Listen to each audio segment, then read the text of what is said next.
So I'd like to talk about long distance touring. And so many years ago, I put together what I called a trip pack. Okay, so many years ago, and it includes things like a fire extinguisher and quarters. Why would you have quarters? Well, if you wanted to wash your car at the spray car wash, but really it was for the payphone. So that's how long ago this stuff was. And I suggested that you carry with you as personal items sunglasses, sunblock or sun lotion, a hat or a scarf, soap and a hand brush. That's me with my hands because I'm always working on the cars, and iced soft drinks. Then MG parts, I suggested that you carry with you a gallon of water, 4 quarts of oil, a water pump and gasket, fan belt, top and bottom rad hoses, just a length of heater hose, 2 or 3 foot of just half-inch heater hose, a heater control valve, no substitute for that when that fails, a complete generator, complete fuel pump, complete distributor with wires and so forth, plugs, an ignition coil, wiper blades, oil cooler bypass hose. It's real embarrassing if you get a leak in your oil cooler. Left and right spinners. Why would you? I don't even know why that's on here. Why would you need spinners? A spare tire. That's always a nice thing to have. A jack and a hammer. I was out one time. My son Brooks and I drove to, what's north in Georgia where they got real high up there. The sign says "Welcome to" and "Welcome to Georgia" on the same side, same sign. Little Highlands, Little Switzerland, Highlands. Oh, way up in the mountains, someplace. I'll think of it. Just you go from Tennessee into Georgia, and it's right there. Anyway, yeah, coming back from that trip, I had a flat, and I did. I had a spare tire, but I didn't have a jack. And then I also included cleaning supplies if you're going to a meet. A bucket and a sponge, Murphy's oil soap or equivalent. Why would you wash your car in Murphy's oil soap? Carburetor cleaner, black paint and silver paint, Armor All, paper towels, a chamois, a bug sponge, wax, and clean rags. But I never traveled much. The longest trip I ever took was from Grand Rapids, Michigan to Grapevine, Texas. And that must have been around 2002, 2004. There's an MGB event there. It was incredibly hot because it was during June or July. And anyway, that was the longest single trip my late wife Carolyn and I ever took in our MGA. But there's a lot more to talk about. So I want to introduce Bob and Gloria. You're on someplace, I believe. You can say hi. We're here. Okay, all right. And then Terry Looft. Are you on tonight? We're right here. Hey, with a little tiny picture of an airplane. Okay, all right. Okay, all right. So there you go. All right, with a nice black background. I got a background too. I can jazz mine up. I can jazz up my my background here just as. Oh, all right. That's real cool. that's for a background. All right, that's very, very nice.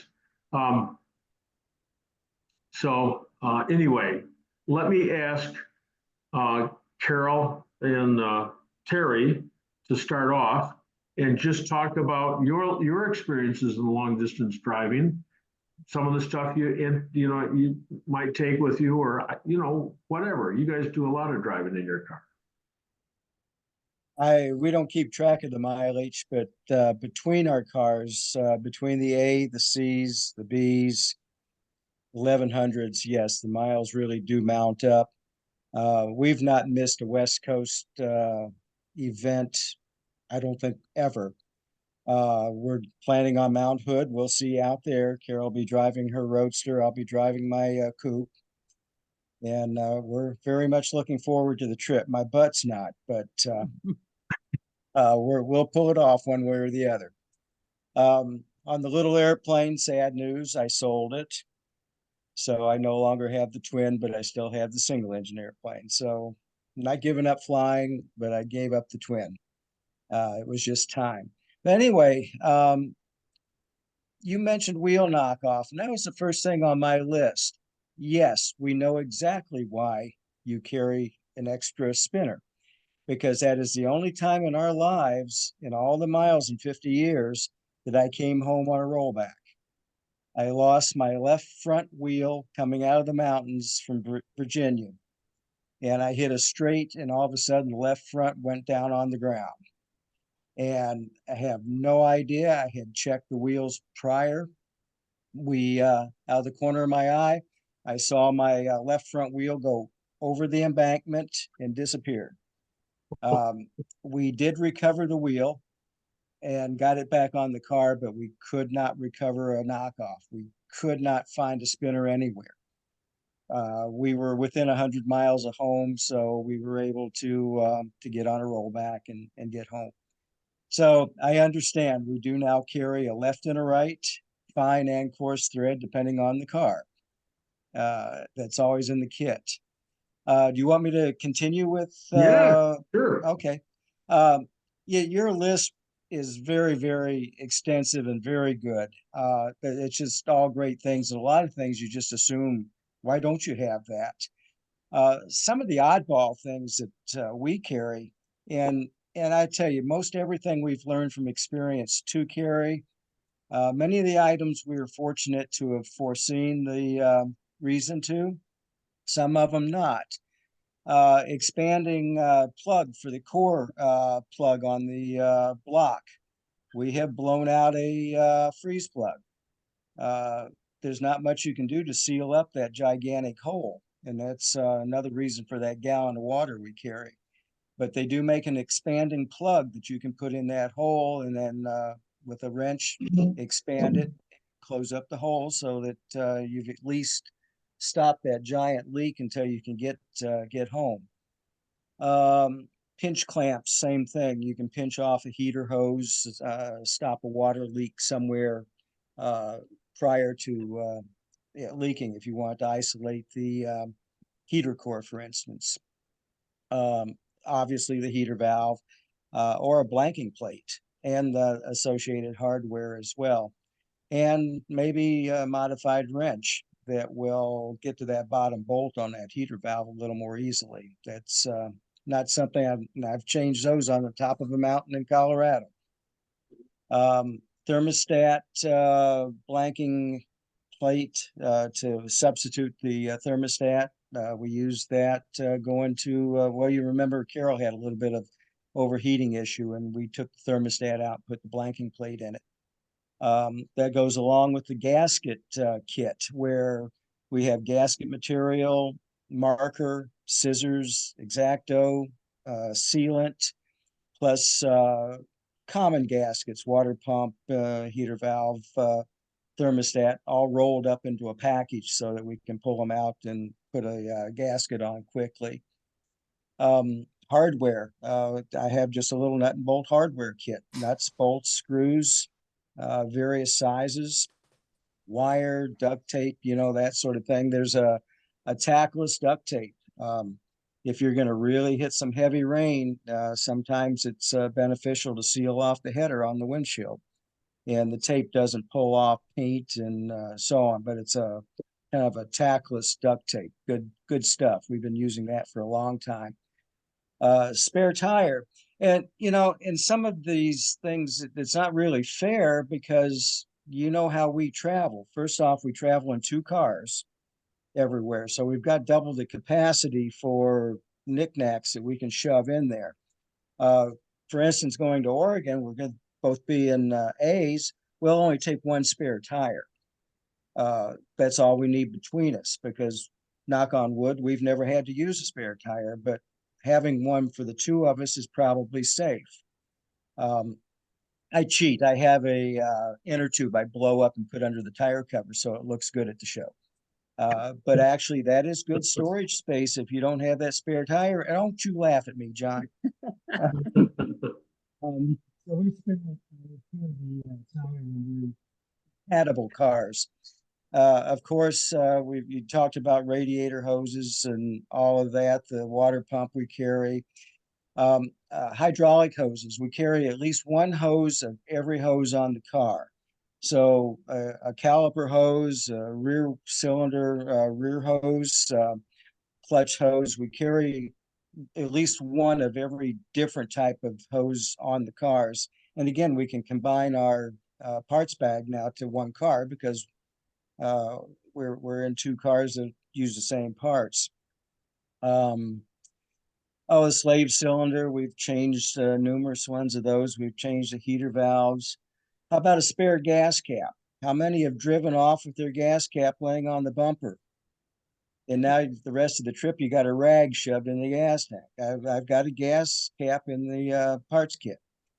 Um, you know, if you had one person and one or two people in one car, originally going to Grand Rapids on Carroll's A, we had two boot lids, one with a luggage rack and one without, because we don't like the look of the luggage rack, particularly for every day.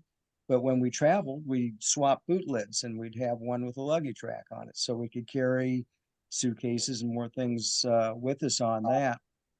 Um, another one is spare keys. How many have spare keys for your car? What if you lose your keys on the road? At the hotel somewhere. So we always make sure we each have spare keys of the other's car. Fuel pump we talked about is a given, all the ignition parts. We carry a starter, especially with the automatics, because there's no bump starting on the automatic cars. And she has a C automatic and I have a B automatic.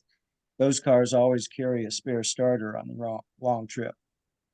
And the crank. We actually loaned our crank at the last GT to a guy. He came up and says, my starter's out. And I said, well, I got a starter right here. He says, do you have a crank?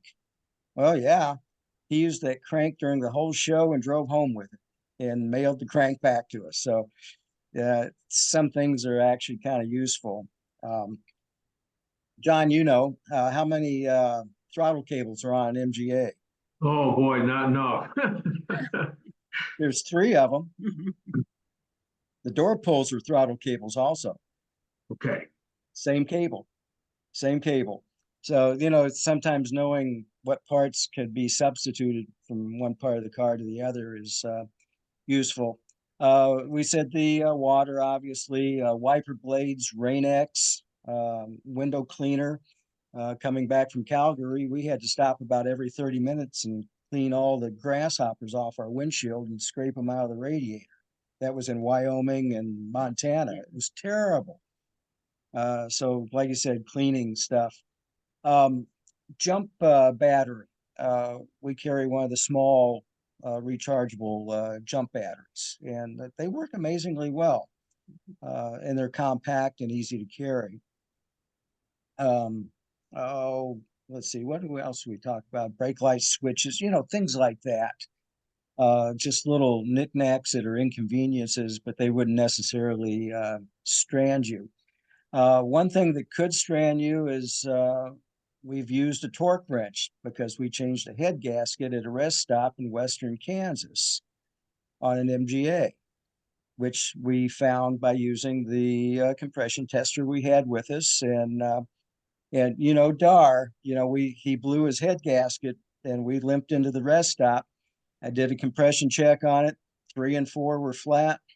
He comes back from his boot carrying a torque wrench and a head gasket, said, let's do this. So we got out the pop-up tent and broke open the coolers, and we sat there and did a head gasket, and I rebuilt his rear carburetor on the sidewalk because it went lean on him and burned the gasket. So voltmeter, ohm meter, test light, timing light. We talked about all the fuel line and long enough fuel line that can be used for replacements, but also for siphoning gas out of another gas tank. We've had people run out of gas in the caravan, and we had to get gas from one car to another. I carry, especially if you have the kind of floats in the carburetor that can sink. I carry new floats. I carry needle valves, gaskets, and especially on the HFs with that little jet hose, I carry a new jet. so that if that thing breaks off, you're sunk otherwise, because they get brittle and old. And we put everything into individual parts bags, the small Harbor Freight bags, and label everything by systems and category. And they're easy to pack and toss into little nooks and crannies. And the battery box, the spare one, they hold a lot of stuff. Fuel pump and water pump, different things go down into that. Things you don't use very often can just be sealed up down in that spare battery hole. I carry universal joints. I carry a spare set of wheel bearings. Unfortunately, most of our parts that we have ever used on the road have been on other people's cars.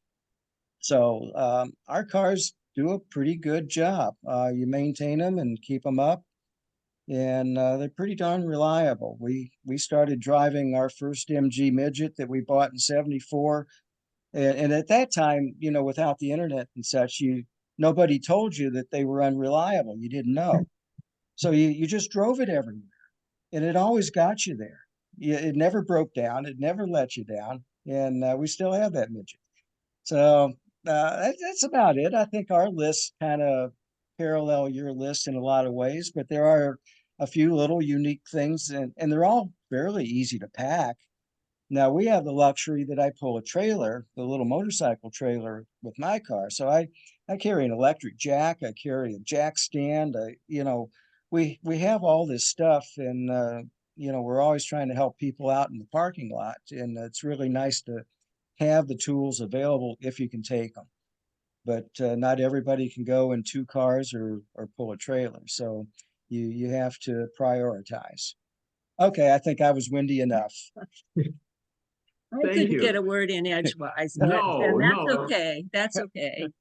You can come up, when you come up to the summer party, I'll talk to you a whole lot more, Carol. Okay. Okay. So anyway, thank you. Yeah, thanks very much. I was figuring that it made more sense. Well, you carry the things you can't buy at the local Napa. You can buy a 6014 bulb, a headlight bulb, you can buy that, but there's just some stuff you can't, and maybe they got a fan belt, but it's at the distribution warehouse and not on site, so yeah, anyway, thanks very much. Bob, Gloria, you guys do a lot of driving. Oh yeah, we travel. Well, we have traveled with other people at times. With Dean Wenning and Ed and Dave and Lisa, but most of the time we're alone, and we carry all the things that he mentioned, that Terry mentioned. Plus, one of the things he didn't mention, exhaust hanger, because there are some wicked things out there called speed bumps, and they will attack you for no apparent reason. So we carry extra exhaust hangers, and all the things that were mentioned, and tools. I don't know if you'll be able to make this out, but there's the picture of our trunk, and we have. My philosophy is it's better to have it and not need it than need it and not have it. So we carry as many tools as we can, and the spare tire is a donut spare, and I don't remember now, but I think it might be from a Volvo. We went to Boneyard and checked bolt patterns, and the guy let us do that, and then we turn that upside down and we carry stuff in there, extra fan belts, of fuel pump, in fact, the aftermarket fuel pump, because it takes up less room. We also carry this book. Well, The guide. yeah, this is 2 years ago, but we carry the newest one, and that has helped us. When we broke down last year, Bruce Feldman up in Kalispell, Montana, helped us out. He got us an axle, and no such thing as overnight shipping in Kalispell, Montana. So we were down there. We were stuck for 6 days over the weekend, and Bruce was nice enough. He has a bed and breakfast we stayed in, and he worked on our car. It was great. But this book helps you. We've gotten help from people all over the country. Another thing that we carry, and you mentioned jack stands. We have miniature jack stands, small one. We got it. In fact, I think we got it at the Chicagoland swap meet, a couple of them, and they fold up, they're small, they're sturdy, couple of wheel chocks, like head gasket I carry, all the bearings that you might need, the front wheel bearings mostly, and and then of course our cell phone. Somebody said we should get a Satellite satellite phone. phone. Yeah, but it's maybe I'll think about it. That's a lot of money, but I'll think about that. But we've had a lot of help. We it seems you think about the times you broke down, but they're very few and far between. But when we found that people that are involved with the MGs or British cars are very helpful and friendly. And then one time I think I mentioned to John 2 years ago, the other thing, this is cruise control. My leg got old and it tired, so we put a cruise control on. So we're about to head into Wind River Canyon in Wyoming, and my cruise stopped. So we pull over, and it was just a little chain came off, and this guy in a white Bronco, he was a ranger, had the biggest, most beautiful mustache you've ever seen in your life, and he stopped to help. He said he was an older guy. He said he was 20 years an Air Force pilot, 20 years in law enforcement. Now he's a ranger and he's driving all by himself. And so he saw we were okay, was going to leave. And a young guy drives up and yells out, "Hey, I got tools." His ranger looked at us and said, "I don't know this guy, so I'm going to stay here just in case." So we got all back together. We take off on the road. And as we pulled out, it just dawned on us that we were just protected by the Lone Ranger. I wish I'd have gotten his name, but it was interesting. Our longest trip, I see somebody went 10,000 miles. Well, our longest trip was over 11,000 when we went to Alaska. And up in Alaska, the question we heard the most: "You drove that up here? How are you getting home?" So we made it. The other thing too is that we've also made our seat more comfortable. And all you have to do is like pull the cover off and reshape the foam so that it's comfortable for you. And we both have nice lumbar supports now, so that we can stand being in the car for those hours. That really helps a lot. And under the bottom foam, we put a little extra piece of foam under it just to it makes it softer and nicer, and the seats lay back. And so at times we've had to actually sleep in the car. Couldn't find a place, or I wasn't going to pay $150 for a $30 motel. So, and then as far as food, a lot of go ahead. The other thing we do is you get sick of restaurant food. And so we cook on the engine. Which is over here. There's if you can see where that is, that's behind right. the alternator and a dipstick, held in by the dipstick. And there's a book someone got us. It's called Manifold Destiny. It gives you recipes for cooking on your engine. Now, since we cannot put our food on the exhaust manifold, we put it on the engine block, which doubles the time of the recipe. If it calls for 2 hours, we make it 4. We drive for 2, stop somewhere, flip it over, and usually somebody comes up and say, "You having car trouble?" "No, I'm cooking dinner." And then you get the funny looks. Just stay away from those people. And I've even reheated pizza on it, believe it or not. and yeah, we had a leftover meal from earlier in the day, and we went looked for a motel. We stopped. There was a dog. All of a sudden, he sniffs the air. We drove to the other end of the town, got the motel, and we no sooner got there, and the dog come running up, staring at our fender, and hanging around our car. I made the mistake of giving him something to eat. He kept knocking on the door of the motel. But we also travel with a friend of ours, Ed, with MGC. And I don't know if you can see this. The MGC, oops, there it is, actually has more area where you can cook. A 3-course meal if you want. So we were able to have more food cooking on the engine when we traveled. And if you're going to do that, 3 layers of aluminum foil, and then you can put whatever sauces, cheeses, whatever you want. But I have to warn you, when you cook a steak on a grill, even on a stove, it kind of gets brown.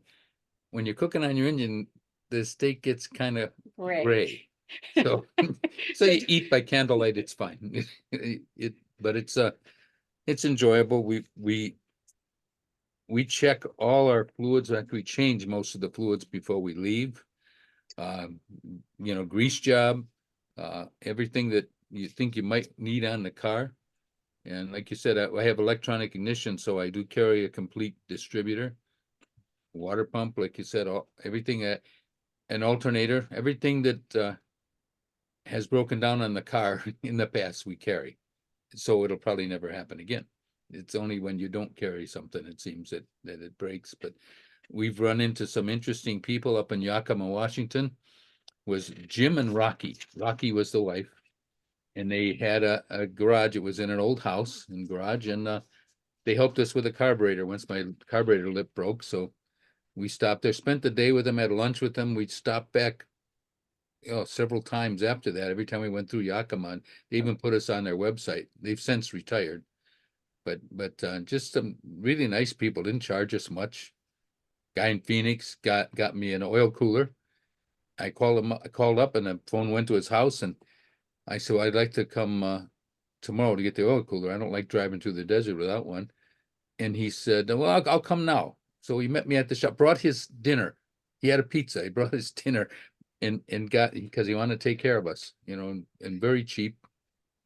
We were once rescued by Eagle Scouts in Utah, which was kind of cool. We didn't, our wheel bearing went out and we didn't have any grease. Forgot my grease. The grease was missing. I don't know what happened to it. And they showed up. We're about 100 miles from the nearest town. Yeah. And so they showed up and they did the job for us. And they, in fact, my phone was in and out. So I got a phone call right after they came. And so I'm talking on the phone. When I get off, they would not let me help them do the job. And so I didn't understand that, but Gloria said she heard them talking when I was on the phone that they were Eagle Scouts, and they said, if we do the job for this guy, we'll get a merit badge. So have at it. They did the job for us, and we moved on. And then my friend Ed and his MGC, he was like 200 miles away because he had to take a side trip. So I said, get some grease, and he stopped at the town right at the edge of I-70. He couldn't find any grease. So I said, I'm taken care of. He said, well, I'll get a motel. It's a good thing he did because he had less than half a tank of gas and he was just going to get on the freeway and go. Well, we gassed up in the morning, got on the freeway. It was next gas 150 miles. He would have been stranded. So that was kind of interesting. We have helped other people that have broken down on the road, and or even we were at Fort Meigs the other weekend, and we tried to push start a car. I'm going to be 77 next month, and I'm running behind this car pushing. I didn't even give it a thought. Gloria said she wished she would have videoed it, tape. It wouldn't start. Finally, Gloria went and got some sandpaper, and he cleaned the ground cable and the battery terminal, and the car started immediately. So he was embarrassed, and all the guys around were, I think, embarrassed. I don't know, because it was such an easy fix. But we've enjoyed. One thing I can say, if you got a British car and it's in good shape, don't be afraid to take it anywhere. My friend Dean bought a car in Seattle, a 75B with 250,000 miles on it, and drove it back to Cleveland.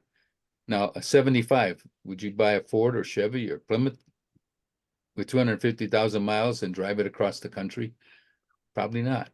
But we didn't think anything of it. I followed him part of the way, and everything was fine. They're simple cars. They're sturdy. They're easy to take care of. You can fix almost anything on the side of the road. And How about packing your clothes? Yes, I was gonna. You had some comments about packing. Yeah, well, we have more room because of the donut spare, but we have a suitcase. It's a soft. You got to have a soft-sided suitcase, and ours is about 19 by 12, I think it is. And and 7 inches high. You only take a week's worth of clothes because there are laundromats everywhere. And if you go to a KOA campground, because sometimes we take a tent, there's laundromats there. And that suitcase isn't big enough to carry everything. You don't have a place for your underwear, 7 days of underwear. So we have freezer bags, they're however big they are. A And gallon. we put a day's underwear, our underwear, in one of these bags. So we have 7 bags and we stuff them in various places around the trunk and in the car. And when you change and you put the dirty clothes back in the bag, put a piece of paper in there. So don't open that bag. It's sealed up for a reason. And then we go to laundromat and take care of that. One thing we found too is if you go to ma and pa motels, which is mostly where we travel, if you pay in cash, the price is cheaper. Because I think it probably goes right in their pocket. Not my conscience. If that's what they do, that's fine. But how much for cash? Oh, the price just dropped. So we never get a motel room without checking the room, lifting the sheet, make sure there's no bed bugs or anything before we actually take the room. We always check it out. And most of those ma and pa places are pretty decent. Saw a special a number of years ago on the news where they had hidden cameras, and there were some high price rather hotels, and the cleaners would come in. Now they have regular glasses, and the cleaners would come in, rinse the glasses out and dry them with the used towel and put them back.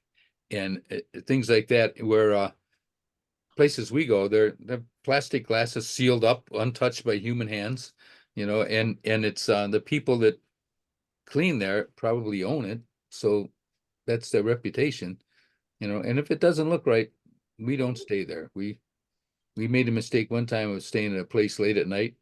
Thought it was strange that the guy was changing bedding, and we found out by listening to the neighbors really loud that this was a house of ill repute. So we were awake all night. And see, that was one of our first trips. That taught us a lesson. And the reason for cash. yeah, yeah, exactly. Yeah. The other thing about people are afraid you got a small car, you get killed if you get in an accident. In Illinois, I fell asleep. It was my fault. Went off into the median, which woke us up right away. And the grass was like so high, and I'm doing about 50 miles an hour. So I put the hammer down, and I'm gaining speed, and all of a sudden the car began to fold up. It was a 71 MG. Began to fold up before my eyes. And to this day, I remember the exact thought I had. This is how I'm going to die. This is not fair. It's not, I'm not happy, And so it stopped. The compartment, the passenger compartment was fine. We were okay, a little scrape from the seatbelt. And so we got out of there fine. The thing was, when the 72s first came out, I paid $24.95 for the 71 head. It had 11,000 miles. By this time in 1975, it had 80,000 miles, and they gave me $28.95 for it. I said, "Where do I sign?" They said, "Go out and tell us how much it costs for you to replace it." So I went to the most expensive car dealers I could find, and the 3 of them, and it averaged $28.95 minus $100 deductible. And so I did that. I put $300 to it and bought a 73. And then my son started getting older, so I sold my MG. It was a mistake, but I bought the one I have now with 40,000 miles on it. Now I'm 5.25, 526 now. And it's going to stop going around one of these days. I mean, mechanical things do. Hey, very cool. So do we have some questions from our group here? We got about 150 people on. That we got some questions for Loofts or for Cooks. Not really a question, but an idea. I always take clothes to work in to climb underneath the car gloves and some of the mechanics wipes, hand cleaners to clean your hands up afterwards. Yeah, we have 2 sets of coveralls and the hand soap with us. Yeah, the coveralls, I don't know if you saw in the picture, they were rolled up in there because otherwise you're gonna take extra work clothes. So they're thin coveralls too, so we don't roast. Well, and since we don't have a creeper, a pad, not necessarily thick, but a pad to keep you clean and from being abrased from gravel or wherever you happen to need to work. And it can be stuffed in a lot of corners of the car too. Actually protect the boot lid and things when you close it up and keep things from bouncing around. Old yoga mats work well for that. Barber mats.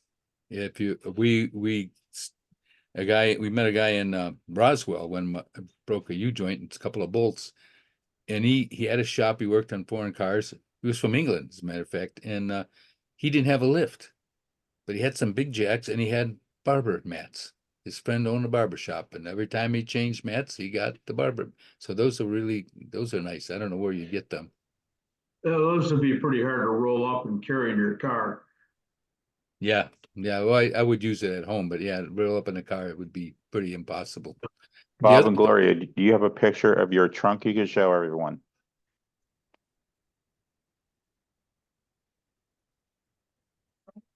I'd love to personally thank him for his input. Perhaps I could speak to him. That looks like you've got an LP record in there.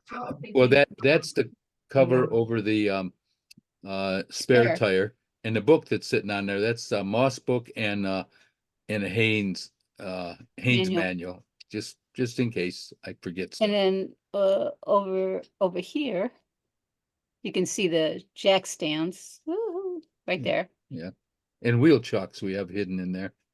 Yeah. Yeah, so at least everything is handy. And we know where everything is. So is it really true that if you carry it, you won't need it? And the converse is equally true? It seems that way sometimes. We alternator went out one time, and so it was at Kansas City, the show Heartland Regional, and one of the guys there, which we still see him every year, but he had an alternator, but it was for a midget, but it fit. So I'm driving along at night. I got a stereo going. I got the cruise control on, the lights, and I had driving lights and all that. And I went to pass a truck. I put the turn signal on, and the cruise shut off. It was like, that's enough. So that became a spare alternator for a while. But yeah, it seems that if we carry the alternator, we carry and by the way, and probably most of you know this, alternator from a 97 Saturn, you can move it like a third of the way, turn it, and that gives you about 95 to 110 amp. So you know what your headlights are supposed to look like. Do you all carry any safety equipment like flares or reflective triangles or something you get stopped on the side of the road? I probably should. I don't know if Terry carries that.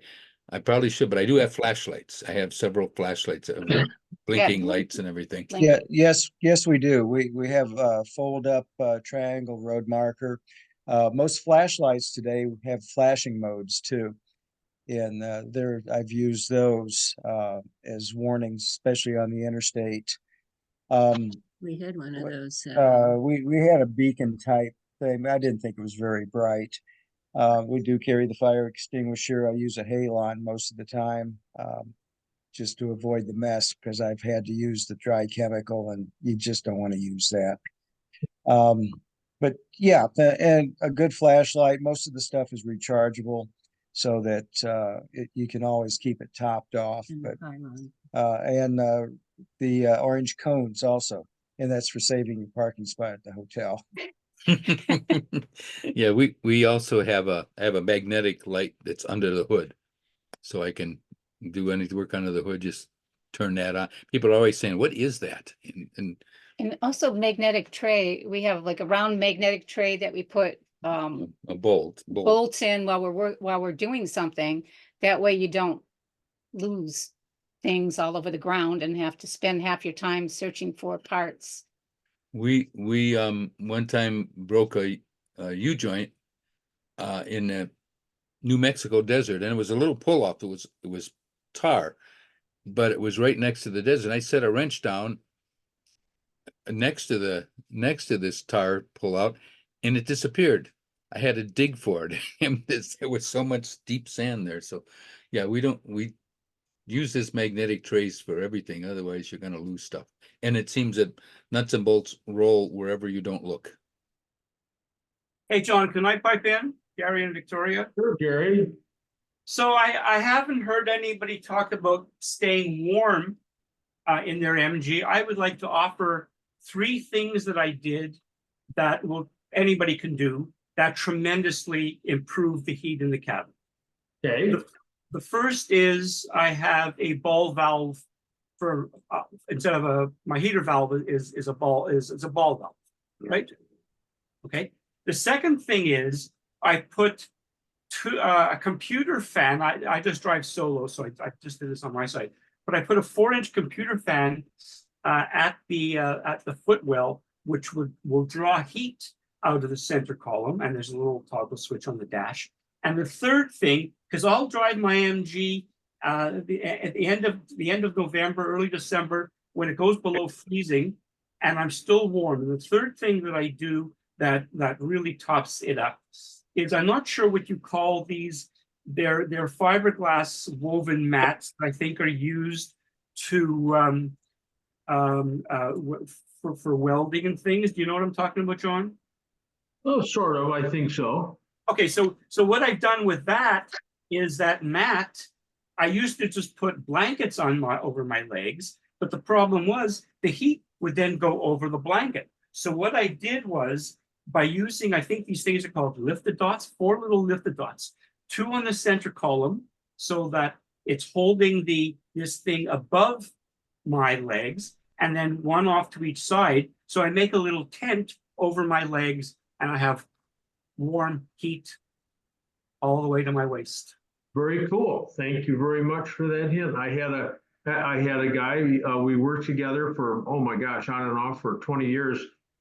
He talked about driving across the Midwest in the winter in his MGA, and he stopped at Napa and got an extra long hose that goes on 1.25 inches or something like that, that would blow air onto the defrosters. He said he blocked off the heaters, all the other outlets, and just had one long, 3-foot hose from the defroster up inside his sweater just to keep. You laugh. I thought about doing that too, but no. But anyway, my thing works really well, and hope somebody can. Yeah, thanks. That's a good idea. We also, if anybody, a lot of you probably know this, for the heater control valve, if you get one from I think about a 1970 Bronco, what you have to do, there's something online that tells you how to install it. You have to cut the old heater valve, get a national pipe thread and an elbow, and I actually get more heat out of my heater with that heater control valve. And also we put insulation in the floor, in the hump and all that. It helps, but you never really get too warm in an MG. But I don't drive it in the wintertime, so I don't care. Well, John, you're going to talk about T-Series next time, and this is the heater for a T-Series. And yeah. that's for South Carolina. That's right, and you don't put the top up ever, and so in South Carolina we get down into the 20s. Yep. And my gloves plug in to the 12-volt system and stay warm. And if I can keep my ears warm and my hands warm and the scarf around my neck, I'm in pretty good shape. Very cool. Judd, that's a nice picture. I think Barney drives all winter long, I think. And he must have some tips. I mean, you've gone to Alaska twice, I think. Yeah, we've been up there a couple times. We used to carry a lot of camping gear in the trailer and go camping. And these days we're mostly touring around the country, helping people out with their cars and visiting shops and things. So we ditched most of the camping gear. We spend a lot of time in places like McDonald's with free sodas and Wi-Fi and things. But we still keep 2 sleeping bags and 2 pillows in the car, and a couple of like bath towels, red ones, the same color as the car. And if we have to sleep in a roadside rest stop, we stick these towels up in the window to keep the lights out mostly. And if it's breezy, it'll also cut down the breeze that comes through around the side curtains. And pillows up behind the seats in the rear window. You couldn't sleep in one of these things without a pillow, of course. But when it gets cold, we're wearing a couple of sweatshirts and jeans, and we'll grab a sleeping bag and just crawl into it.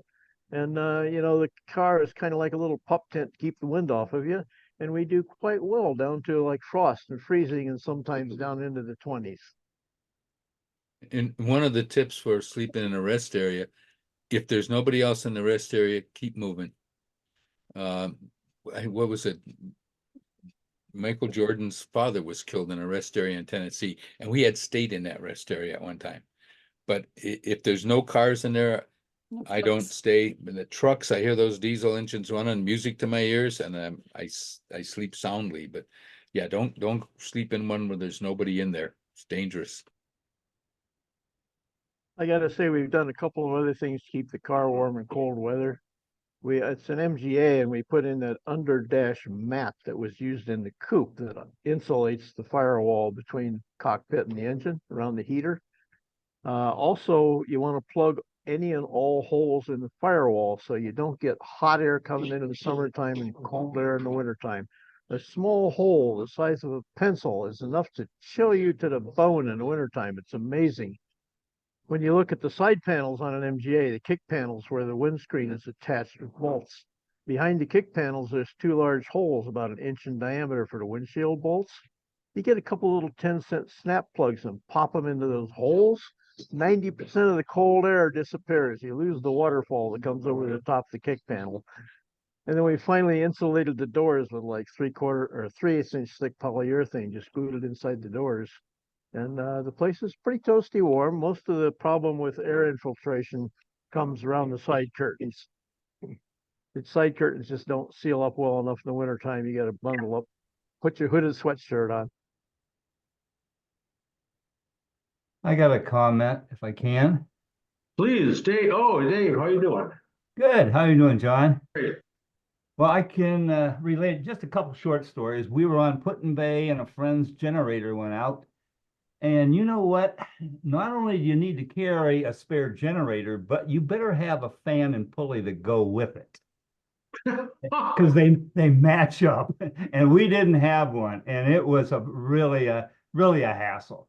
The other comment I have is nobody's mentioned it as far as something to put on the fender when you're working.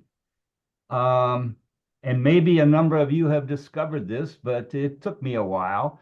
If you go down to bed and breakfast and you get one of those mats that has that go, like in a bathroom, that have a rubber base, and then they have, the normal stuff that you walk on. You put that on your fender, and you're not losing any bolts. You don't need a metal detector or anything. The stuff will stay there. The mat will stay there, and it doesn't take up a lot of room in your trunk. That's a good idea. We do have 2 fender covers since both of us work on the car. But yeah, and they fold up nice. But yeah, sometimes they'll slide off. The one from Moss, well, actually, they're both from Moss, but one has like a rubber back that doesn't move. But yeah, I forgot to mention that fender covers are a must. Absolutely. Oh, it's Garrett and Victoria again. I was distracted a moment ago, the second to last speaker, about the thing that keeps things from falling off. What did you say it was? Well, it's just the mat that they sell that goes in the bathroom. A square, 2 foot by 3 foot little mat that you would put down on the floor in a bathroom, behind the sink or something. But you put that on the fender and it doesn't move, and it keeps... What's the surface of that mat? Well, it's just that normal stuff that you walk on. I don't. John, help me out. Oh, we're talking like Okay, that's fine. Okay, okay, I know what you're talking about. That's okay. Yeah, it's just, it's just a normal Well, it's stuff like- you would, it's cloth on top, pardon? like cloth on top. Oh, yeah, absolutely. Yeah, okay, great. Thank you. Thank you. Yeah, but it's about a 1/4 inch thick. So you can lay your tools on it, you can lay your nuts and bolts and everything else on it, and nothing's gonna move. Thank you. And I carry a lot of stuff, and that's going to be my new addition. Thank you very much. And the other thing I would say, a 6-foot toe strap. Now that may sound crazy, but I was coming back from the vintage races in Pittsburgh, and out on the interstate, the car went out on me, and I'm on the side of a road, and a guy pulled up, and he said, "I'll take you to the next exit." And he said, "I'm a mechanic and I won't drive too fast." I said, "Okay." I had a 6-foot dog chain in the trunk, and we put it on there, and he got me to the exit. Scared the living hell out of me because his idea fast was a lot different than mine, or slow. But it did get me there, and so I carry a really nice 6-foot toe strap. It just saves you from a hassle. And then we got off at that exit, called a friend, and he brought the part, and we were on the road again. Very nice. Okay, Very I nice guess story. that's enough stories for me. But yeah, be sure and carry your spare plugs, spark plugs, and all that sort of thing, your rotors and everything. Somebody mentioned they had Petronics, and I have it too, but I have the whole gear to, like you said at the very beginning, John, the distributor with the wires on it and everything, so I can slap it on if I have to. And I did have to do that over there in Grand Haven. So yeah, no, it's an enjoyable show. Thank you. You're welcome. Can I say one thing? If you carry that distributor, you want to get one of the new rotors, not the black ones, but they're like I don't know what, like a more orange color. The red rotors. The Yeah, red rotors. the black ones. I had that happen right outside of Glacier National Park, and it turned out the problem was the rotor. Now that rotor lives somewhere in the woods outside of Glacier. It got thrown out. So in our last summer party, we featured in 1999, the last annual summer party, 1999, we featured the MGC. And who's the guy that after Boscarino ran the MGC register? Come on, I can't think of his name anyway. I pull over. I'm driving out to the park. There's 550 MGs on the field, and then 50 more people in the parking lot who wouldn't pay the fee. So it's a big show going on, but here he is stuck. I can't remember his name. Keith Sanders. Keith Sanders. Thank you, Tony. Thank you. And I said, what? I just stopped real fast. I said, "What's the matter?" He says, "My rotor broke in an MGC." I said, "Oh man," I said, "I don't even know what to tell you. I got a show to run. I couldn't hang around." Later in the day, I see him, and I said, "Oh, where'd you find a rotor?" That's kind of an odd thing to find at Napa, And he goes, "Oh no, I just put a wire around it and put it back together again." It's like, what? So anyway, it's amazing. A little tiny part like a rotor, can bring the whole car to a stop. Anyway, I want to see. Do we have any more questions for our guests tonight about Yes. this?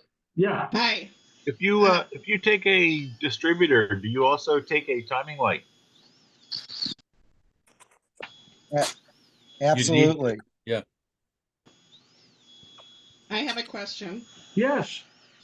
So we've talked about heat in the MG, but traveling long distance at times it can get quite hot. What tips do you have as far as traveling and staying cool? Barney's line right off the top was what was so important, because when you're dealing with heat, you're dealing with convection, conduction, radiation. So convection is the first one. If you've got a hole in the firewall, cold air is going to come through, hot air is going to come through. You got to cut out all. And how do you find those? You can get inside the car, inside a dark garage, have somebody wave a flashlight around, inside or outside, look through it both ways. And if you see little pinholes, you put duct tape on them. If it's underneath the dash, that's the first thing. Beyond that is making sure your heater is all the way off. And a couple of people talked about these ball cock valves that are better than the original heaters, mostly in getting water out of the engine and into the heater matrix. But when you turn them off, they're actually turned off. Hey, Don, Gary, yeah, here we go. I've got something that I do in the summertime.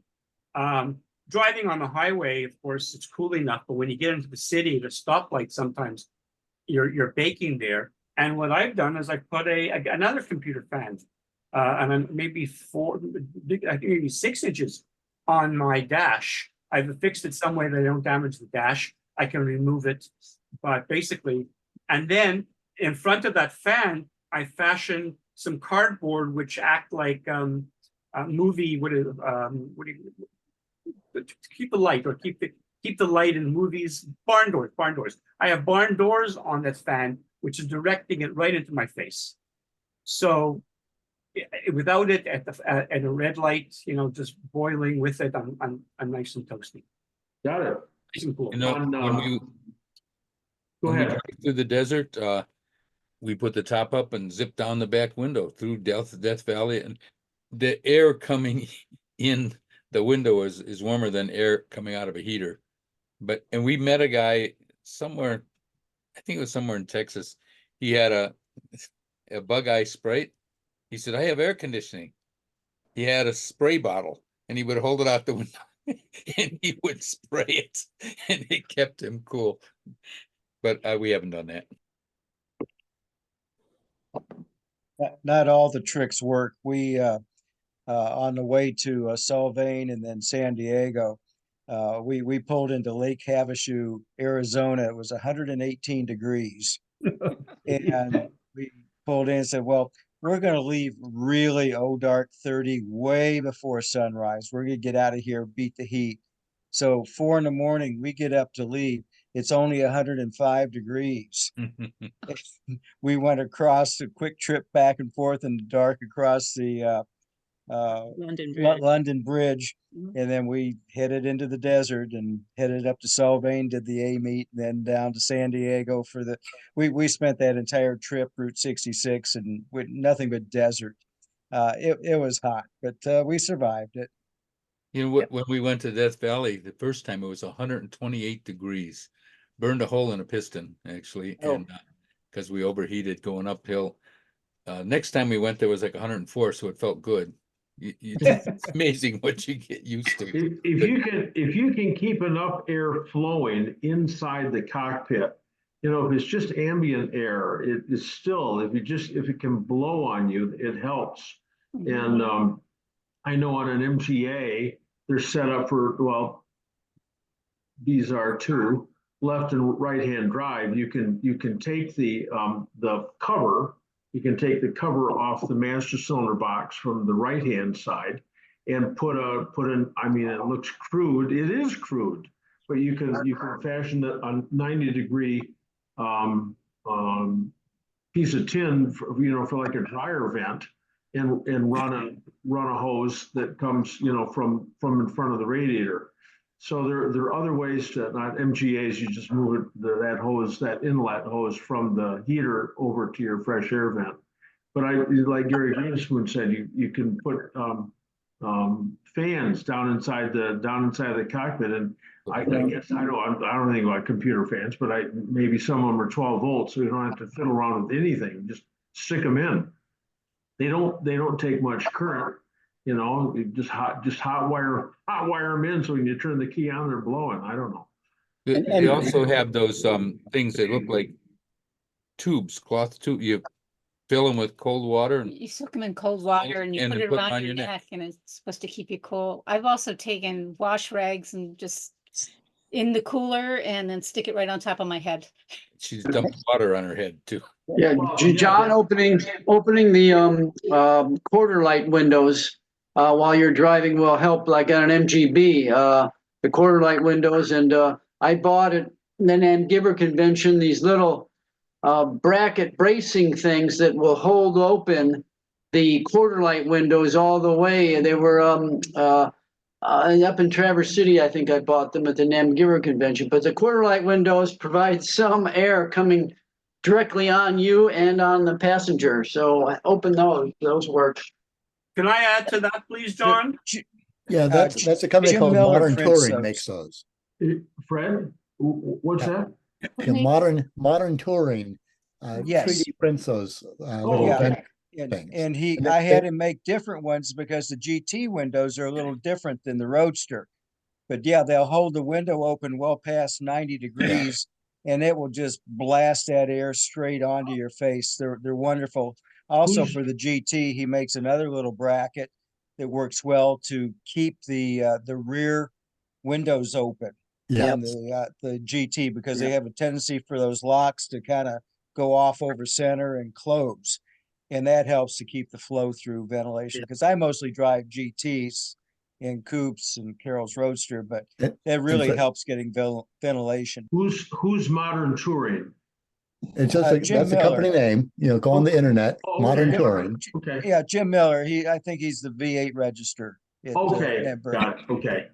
He Hey, John, he was at GT 43 and presented there. Okay. John? Yeah, John? Gary. Okay, I got a really simple solution for that vent. I just use a string, a thick string, and tie it, and you're able to Okay. tie it. You're putting one end on the pull-up mechanism, then tying it, and you can figure it out Okay. to tie it around. And I may be even able, I can either tie it so I can't close the window, or you can tie it so you can close the window. But a piece of string will do it. There's always a dollar solution. The other Okay. thing is for the early model MGBs, and also probably work for the MGA coupe, he makes one for the early model MGBs that's a different format for the latch. Okay. Okay. Very cool. All right. Yeah, here they are, John. You can do, these are the little clips that they're talking about. Oh, all right. Okay. Sure. And also Bimini tops are a godsend. The Biminis, I've got one for the A and the B. I think they were also made for the midget, but not for the TD. So they are nice. They keep the sun off you and you get plenty of breeze. Is that correct? And don't forget to drink Yes. water. I Don't don't get think he's in business dehydrated. anymore, Tony. Huh? I don't think he's in business anymore. I think we got one of the last Biminis from him. Yeah. Somebody said he would make one prepaid or something. That was last year. I think it's Ed Kirkland and Tallahassee, Florida, and I heard he was making them again, but they're a lot more expensive. He charges a lot more than he used to. I bought mine from my MGC at the 2013 MGC convention. I think Keith Sanders brought a couple up, and it's a real good investment, I'll tell you. And when on hot days, it keeps 90% of the sun off you and lets all the air through. It's really a good thing to have. Yep. And it stows very neatly and compactly in back of the front seats, right across the rear of the transmission tunnel. It's a good thing to have. Yep. I've also got the louvers on the GT that we got from the C group many, many years ago. I got two sets of them, one on the C and one on my V8. And those really block out a lot of sun. I can't sleep at night at the hotel because I'm watching my louvers to make sure they don't go away. Just remember, Terry, I know where you live. Gary, again, please. I missed, even though I gave the fix with the string, I still would like to hear again what those little things are and where you get them from to hold the side vents open. It's a company put a called link. Modern Touring.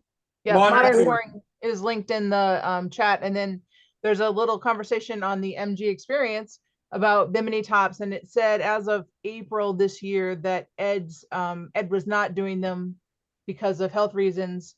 Okay. And someone else suggested that a boat canvas shop might be able to replicate that. But if you know anybody else who is doing them, apparently Mr. Kirkland is not at the moment. You know, the hard part's going to be the header bar. And Yeah. like on my B, the header bar, there's no center snap. And so if I get up over about 55 miles an hour, the middle of it tends to want to pull up. And I fixed that with some Home Depot's F-clamps, but it's ugly, but it works. So somebody held up to the camera that little thing they were talking about. Can they do that again, please? It's called moderntouring.com. Yeah, but they don't, you said like you can't get them. Hold the thing a bit higher, pull it back a bit, pull it back. I'm having trouble with the iPad. Hang on. Yeah, so I can understand if I go, I can't see it. Gary, you're going real fast here. It's not the wedges that you couldn't get. It was the Bimini tops. So okay. Modern Touring is still making those wedges. Yeah. We just looked it up. There are two of them for $22 at Modern Touring. There's a left and a right. So they're wedges. What's the description? Wedges to hold open what? Go on their website, Gary. And what do I look for on the website? It comes right up on the. Okay, fine. That's right. Thank you very much. I got one more suggestion. And that's 3M medical tape. It's great to have for an emergency, and it is wonderful to put across the front of your top if you're running in the rain. It goes on easy. It doesn't leave any marks. It comes right off. You can re-roll it and use it over and over. That's it. You know what else is good for? We went to in the middle of the night. One of my oil line hoses broke, and somebody said, "Go get some of that tape." And it temporary fix, and it works good. I wrapped it around a few times, and it held it till I was able to get another oil line. Great. There's so many things that you learn along the road. We were novices on our first trip, 75. We took our 71 MG across country. We learned a few things. We learned not to fall asleep and drive into the median, but it was.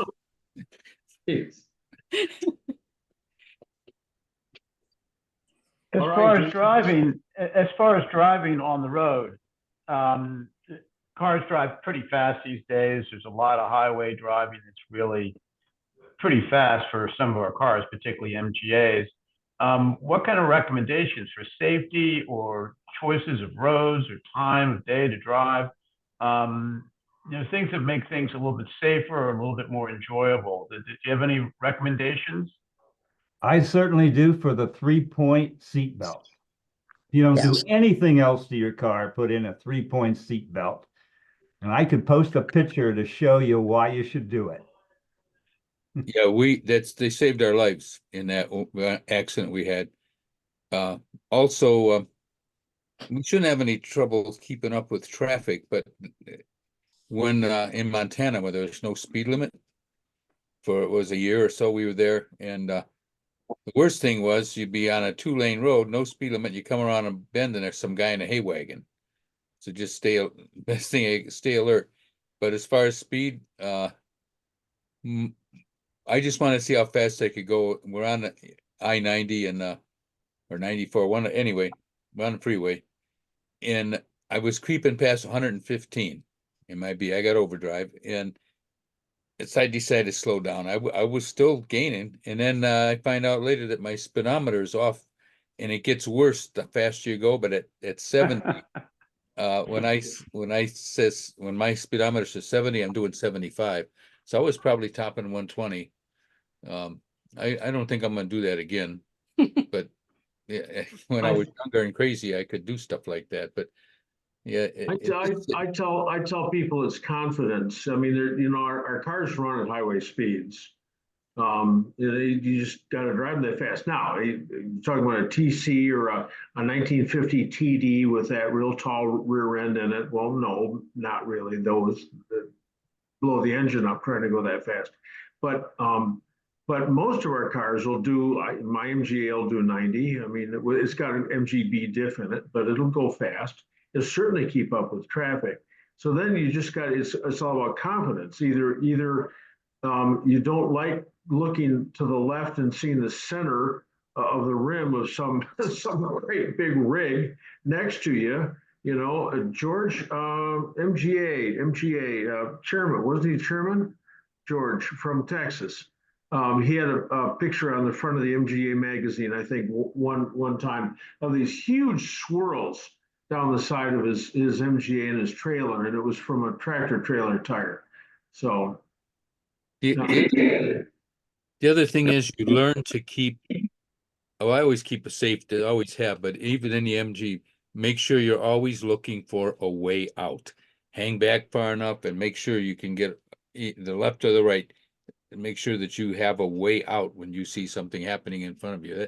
Yeah, I think being a small car, if you have brains, and I think most of you do, you just have to be cautious. You know, just be very safety conscious, and your navigator should keep you awake. Yeah.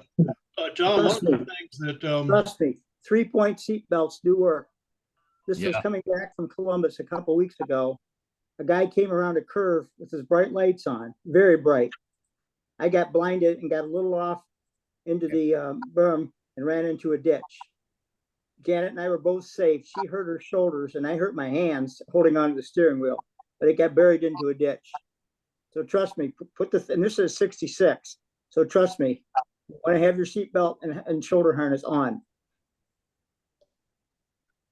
John, something else. Of course, I avoid interstates like the plague if I can help it, but I've started, I love daytime running lights, and our cars don't have them, but they do have a switch.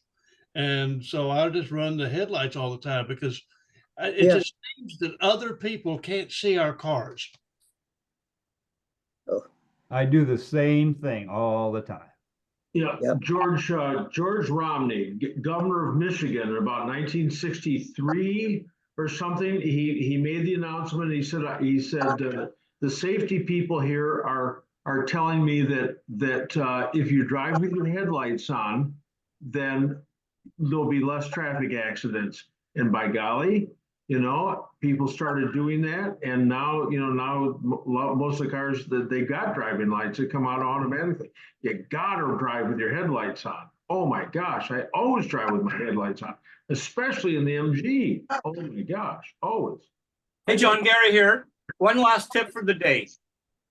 In improving brake, and what I did was your brake lights. I added the little LEDs, I think the 24 pack of LEDs onto one side, which is always on with my lights, and on a different circuit on the other side, I add it for my once for brake and once for my running lights. So I always have extra bright running lights on and extra bright brake light when I brake. Yeah, those LEDs or even a chimsol, center high mount stoplight, all that stuff is great. Because in the back in the plastic casing there's that huge empty space. Yes. That these things fit in there very well and easily to wire. It was George Merriweather who had the accident coming back from Key West. George Merriweather, yes. Pulling a trailer as well. And it didn't see him, and he just went totally lived through it, but the car was bad. And then another example, Gamblins were coming down to Key West, and they were parked in a restaurant stop, and somebody backed over them, and they were sitting in the car, and it just took the whole front end off of it. Ooh. Yeah. Gamblins out of Missouri, Kansas. Yeah. You know, well, third brake lights are helpful, and I have four-way flashers that I put on, which is great when you're pulled over the side of the road. It's a pain in the ass to do it, but they're worth it. And finally, I have a little flag that sometimes I put on the car, just off the back, in the back of the cockpit, and that gives you visibility. You know, somebody sees that little flag because you're sitting pretty low and you're passing the car, so they'll at least see a little flag, triangular flag or something, going by, but you know, the visibility as well as maneuverability, and it's just good to have conversations about this because it's really critical. And LED lights, I have taillights and headlights. Parking lights are not, so I did put relays on because those lousy headlight switches will melt if you leave them on all the time. Eventually they start to melt, so I put relays on and keep those lights on all the time. You just and the LED lights are brighter too. People can't say they don't see you. Oh, they do say that, but is Peter McCarthy still on?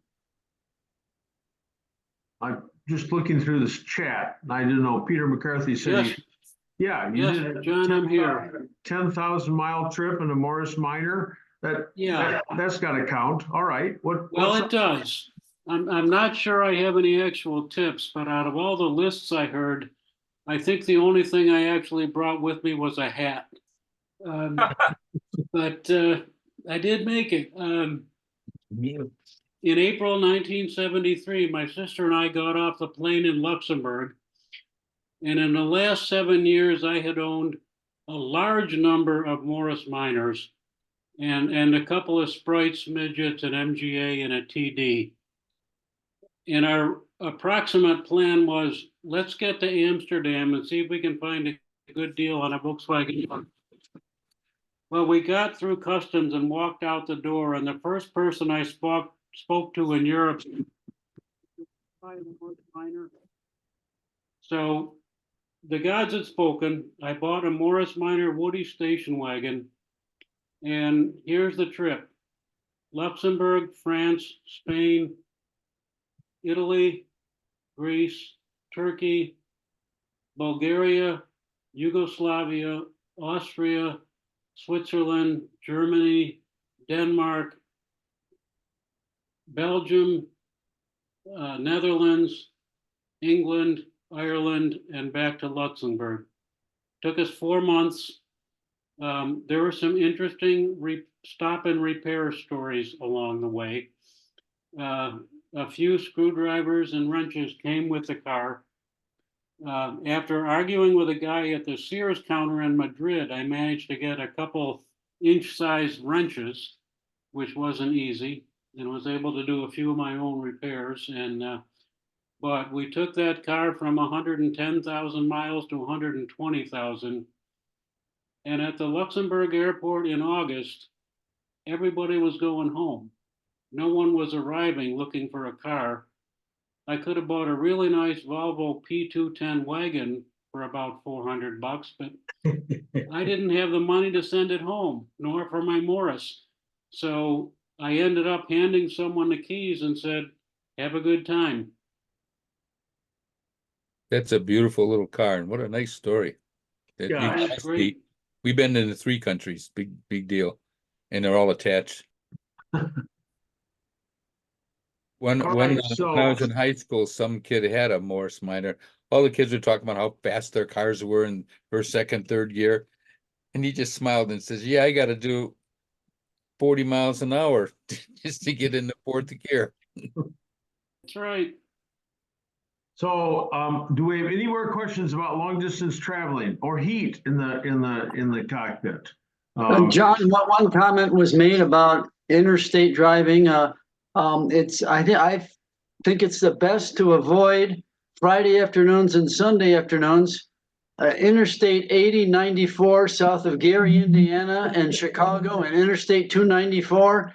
I mean, the expressway is a total misnomer when you're talking about those particular routes. I mean, it's stressful, it's aggravating. So, John, you've made that trip many times, I know, in both directions. And if you have to go across the United States, unfortunately, that's the pinch point. It's like an hourglass turned on its side, the narrow part there, that 50 or 60 mile stretch of interstate south of Lake Michigan. So that's, avoid Friday afternoons and Sunday afternoons and hope there's not road construction or a semi wedged under an overpass in any other time. So that's, like I say, that's something you got to avoid, I think.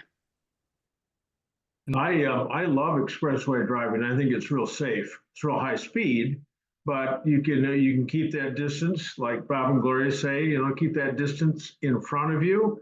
You can see what's going on. Whereas, if you're driving on a U.S. highway, there's driveways, there's kids on bikes, there's horses, there's a hay wagon, all this stuff, and I love expressway driving. But everyone loves their own thing. Any more comments about long distance driving here? And then I'm going to go over to the chat section. One last thought, John. Yes. When you're trying to figure out what tools to carry with you, what I always do is I work on my own car. I use the tools that are in the boot so that I know I have all the tools that I need to do the jobs that I'm doing. It's interesting. Okay. And as far as driving, you can follow the Lincoln Highway. You can follow the US 40, which is the first highway. You can go Route 66 is a wonderful trip. I don't start in Chicago. I stay out of Chicago, but Route 66, there's books you can get. Tom Snyder has a book, and it's mile by mile trip on Route 66. It has everything on there, and just really interesting things to see. So you can follow the Oregon Trail, the Pony Express Trail, California Trail. So you can find all that information on the internet, and those are some really nice trips. Can't make a lot of time, but they're nice trips. It's got all those mom and pop hotels left on. Yes. John, I have a question. I don't know if you can hear me or not. Yes. Yeah. It's Rudy from Pasadena, sir. Yes, sir. With all the travel and everybody staying at the hotels, what are people using? Are their cars alarmed? How do they secure the vehicles at the hotels? Can I answer that? Please. Well, number one, there's stick shifts, and most kids in cars can't drive them. And number two, we got it's not cheap, but I got it from my friend. It's a 1-2-3 ignition, and you use you can disable your car on your cell phone, so it just won't start. The reason it's expensive, but I got it for free because I'm his guinea pig. When somebody sends one back after he sold it, and he needs a test car, he uses my car, and because of that, he gave me a free. It's like $400, but it's wonderful. But it's still, I keep getting up during the night and looking out the window. Right, exactly. People. I have a turn-off key on mine.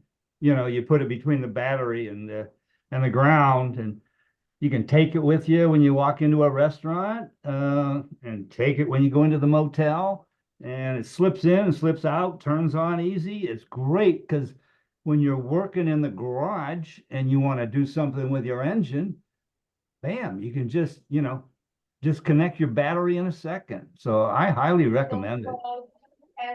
They have remote controlled battery cutoffs now. Yeah.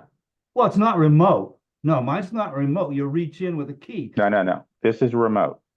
Yeah, well, I don't need that. It comes with two. Well, I'm just saying that they make a remote controlled one. I just bought one. I'm going to install one. Okay. I think what's of more concern at a hotel is not somebody stealing the car. Most people are not going to steal one of these cars, but they might pilfer your stuff.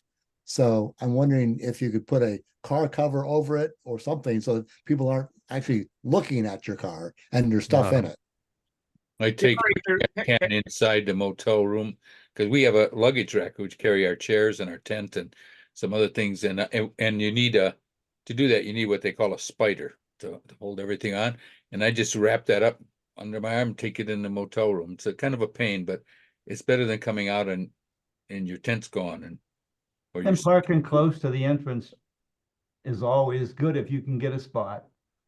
And I try to stay at motels that have outdoor entrances so you can park right in front of. And I thought of tying a string onto Gloria's toe and under the car, but she wouldn't let me do it. I prepared a bunch of cars where we had an ignition, or not an ignition, a fuel pump switch. So if you had a battery cutoff switch and they could jump that, and if you've got a lock-in steering column and they get through that, okay, I mean, you can't stop someone from taking your car if they have a tow truck. They're just going to take it, even with a clamp on it. I mean, they're just going to take it. But if you have a fuel pump switch and somebody's already got through those two things first, they start the car up, they're only going to get, what, a couple hundred yards and run out of gas, and they're not going to open the bonnet to fix it. They're going to run away. So I've done that in the past. But rifling the car, I always tell people never ever leave your top up. I mean, that's just asking for trouble. I mean, not only do you lose all the stuff in your car, but you lose your soft top too. You know, they can just pop the soft top open and reach inside and unlock it and open the car and go through it that way, like a civilized person would. But they just get out a knife and cut a hole in your top too. And then the insurance company says, well, was the car locked? So well, it's got a soft top. It doesn't make any difference. They got to check off the box. Was it locked? And if it wasn't locked, oh boy, you know. All of those things are true in no matter what you do. If a professional wants your car, no, if they want your car, gone. it's gone. It's gone. But kids won't take it. So when you travel with your car and you're parked out there, do you use a GPS tracker that if your car leaves the parking spot, you get alerted right away? No, I don't. No. Yeah, probably I had low jack installed in one of my cars. It was a tracking device, and I did that as a precaution. I mean, someone who might want to steal my car might be asking for trouble. I mean, anyway, I mean, there was a short story that O. Henry wrote about 100 years ago called "The Ransom of Red Chief." I don't know if you ever read that. It was about two kidnappers who stole a millionaire's rich kid, and the kid was such a brat, the kidnappers ended up paying the father to take him off their hands. So I'm not saying my car is like Red Chief, this brat or anything, but I did install a low jack tracking device. I had that installed on one of my cars, and I did that right after I got it. I don't know if I would do that again on one of my cars, but that was when I was a first-time MG owner. The Ransom of Red Chief was part of 4 movies called Full House. Ransom of Red Chief, Gift of the Magi, and a couple of others. The Last Leaf. Very often showed around Christmas time. Turner Classic. One thing nobody's mentioned yet, or maybe I missed it. I took John's advice and put air horns on my car. Sometimes if you accidentally hit the steering wheel, it scares the heck out of you. But when you're working on the car, but you need a loud horn on the highway. You know, if people claim they can't see you, they'll be able to hear you. So I think it makes a difference too if you're driving a 76, well, 77 Chartreuse MGB. If you're driving that, or you've got like a K3 Magnet. I mean, the values of the cars are so dramatically different that the tracking device would make sense. But can't you just buy those little Apple tracking devices and just? That's what I was wondering about, John. They're so cheap anymore. Yeah. And they're magnetic. You don't have to do anything but charge them up and stick them on the car before a trip. Yeah, put it in the tool bag too, because they're not going to take the car. They're just going to take the tools. Yeah. Sure. Magnetic wouldn't work on all of our cars. Well, I hate to say it, but I think the cars of our age and the people that are stealing them, there's such a wide range between the two that we should be so lucky somebody wants to steal it. I'm with you, Dave. I leave the key in the ignition all the time. I never take it out. I was in Ocala, Florida, at GOF South. I was their featured guest, the guy from out of town, and Hank Rippert was there with his TD 8888, and we were at an Applebee's, and he was there with his daughter Heather, And I'm walking past his car into the restaurant, and the key is in the ignition.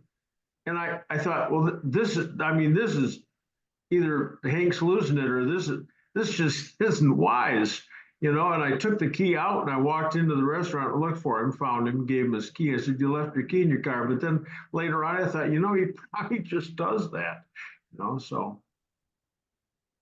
Well, the kids today can't drive standard shifts, so I don't really have to worry about my B being stolen. Hey, I want to go over into the chat section because we have 15 minutes left, and I got a bunch of stuff on here. So Steve Shupak said he was from Newport Beach, California, west of Hesperia. So I think he was logging in about the long distance. And I just got to get this to work. There we go. All right. Mr. Gaff says, I'm in Puerto Rico. Sounds like he wins. Okay, so Marty had her thing on there. George, to everybody, a 19 MGB new upgraded seal on the rear crankshaft. Which speedy sleeve, 99346 or 99350? You want the 3.5-inch one, the 350. That's the speedy sleeve that goes in the back of the MGB crankshaft. If there's a groove in it, and you don't have your crankshaft guy polish the groove out. Is it best to remove the trans mounting plate, or can it be done in place? If you're putting a speedy sleeve on, you must remove the rear engine bearing plate to get the speedy sleeve to slip onto the crank. And you have to put it on backwards. They show you a way to put it on with a can, driving it on, but it's a whole lot better to put it on backwards. And then you can, when you peel the can off it, you have to protect the front side of it with some masking tape and a lot of grease, never run out of grease, a lot of grease. And then you can put that rear plate back on. And then when it's on, you take the masking tape back off the crank. So anyway, just a couple things about that. Marty's got stuff on here. Just a moment. I'm trying to scroll down. Steve Olson said, since I pack a lot of spares and tools in our midget, I use all the small spaces inside the quarter panels. You know, this puts things out of sight. So I have a map of the boot. So Steve's got a map to tell him where everything is. That's pretty handy. Or somebody else has to find it. So and here's an article in Hemmings, 14,000 miles into 73 MGB. I'm not sure how old the article is. That book was the NAMGBR. It's an unpronounceable acronym. NAMGAR is pretty nice, North American MGA Register. And the MGC group has put an A on the end of their name, so it almost comes out to AMCRA now. But NAMGBR just doesn't pronounce well. So anyway, that's the North American MGB Association's registers, North American MGB registers annual publication that has all the members as the membership assistance directory. It's got a lot of shops in it too and ads, but it's got everybody's name in it, who says that if I get in a jam, you can call me and I, you know, I'll do what I can to help you out. So that's a real nice to have. Where do you get the coveralls? David Vasily asked, where do you get those coveralls, those thin coveralls? You gotta unmute yourself. We've had them so long, I don't remember. It could have been Farm and Fleet, something like that, or yeah, could have. Well, they used to sell them in an auto parts store in Oregon, but I don't remember. Synthes is that they have them? Okay, all right. You can get them any place that sells like uniforms for shops and all that. You can get them there. I'm sure there's cheaper places. It's been so long, I don't remember. Sure. Okay. All right. Steve Olson. If you're thinking about the paper ones, most paint stores carry those. Okay. All right. That's interesting. Steve Olson says, I use a rubber fender cover to separate tools and luggage in the boot. And then when he needs it, he can put it on the fender or lie on it on the downside of the on the underside of the car. So David Basili also says that he's seen Bob and Gloria's boot, and it's something to marvel. Yep. Oh, Mr. Manson says clearly they're not driving coupes. Must be MGA coupes. I could broast a chicken in mine. Yeah, MGA coupes. They're hot. That's what our poster said when we featured the MGA coupe. But anyway, Ruth Cass, what about staying cool while driving any long distance? Any tips? We've covered most of those. I think Phil Morgan. I used to have to open the wing vents on my coupe in January in PA. No blankets needed. Oh my gosh. So an MGA coupe can get very, very warm apparently. Steve Olson writes and says, I've added a relay to the circuit for the heater fan that not only extends the life of the switch, but delivers more voltage and the fan spins much faster. So, we had him for the summer party. He made the V8s, the father of the V8s. Why can't I think of this guy's name? British. Costello? Yeah, Ken Costello. He had some kind of heater fan gizmo to fit into an MGB that supposedly delivered twice as much air, but he's long gone, and I don't know. So there are probably ways to do that. Just a silly little squirrel cage in there. But yeah. Good idea, Steve. Let's see. Staying comfortable when driving in midday is to always wear a wide brim hat in a long sleeve shirt. On MGBs, use a short 4-inch hose to force the side window vents open and full forward position. So you can just get a piece of heater hose and do this too, apparently. So yeah, or use a piece of string. Yep. Ruth says we have a piece of hose and call it air conditioning. Marty's got up Modern Touring and all the little things that they make, the Bimini tops and so forth.